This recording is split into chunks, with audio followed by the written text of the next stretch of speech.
জানো তো এই চ্যানেলে না অনেকদিন ধরে ভিডিও পোস্ট করাই হচ্ছিল না, তো আজকে বাড়িতে হচ্ছিল চিকেন। ভাবলাম আমি রান্না করি আর তোমাদের সঙ্গে শেয়ারও করি। তো ডুমু ডুমু করে কেটে থাকা আলুটা একটু হলুদ গুঁড়ো আর কাশ্মীরি লঙ্কা গুঁড়ো দিয়ে ফ্রাই করে নিলাম। দেন আজকে আমি ভেবেছি যে চিকেনটাও ফ্রাই করেই রান্না করব। এদিকে ফ্রাই হতে আমি বসিয়ে দিয়েছি, এটা ফ্রাই হতে থাক, আমি এদিকে পেস্টটা বানিয়ে নিই মশলার। তো এখানে রেগুলার চিকেনে যেমন দেয় একটু কাঁচা লঙ্কা দিয়ে করছি আমি, পুরোটা কাঁচা লঙ্কা, আদা আর রসুন আর একটু জিরে পেস্ট করে নিয়েছি।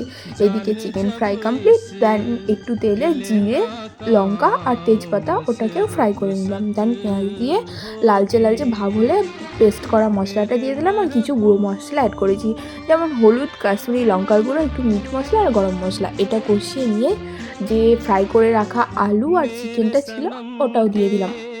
জানো তো আমি না একটা ব্লান্ডার করে ফেলেছি।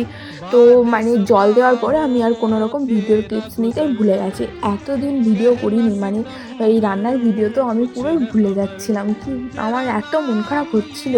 যাই হোক, এখন তো আর কিছু করার নেই, তো আমি এটাকে ঢাকা দিয়ে আধ ঘন্টার মতো কষিয়েছিলাম। এত টেস্টি হয়েছিল খেতে, কষা চিকেন একটা আমি খেয়েছিলাম, না খেলে হয় বলো তো।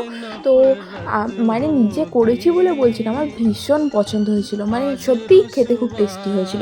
যাই হোক, অন্যদিকে আমি একটু গরম জলও বসিয়ে দিয়েছিলাম। দেন পরিমাণ মতো গরম জল দিয়ে দিলাম। এরপরে তো আর কোনো ভিডিওই নিতে আমি ভুলে গিয়েছি। এখানে আমি একটু গোলমরিচও অ্যাড করে দিয়েছিলাম। তাহলে ভিডিওটা আপাতত এইটুকুই, দেখা হবে নেক্সট কোনো একটা ভিডিও।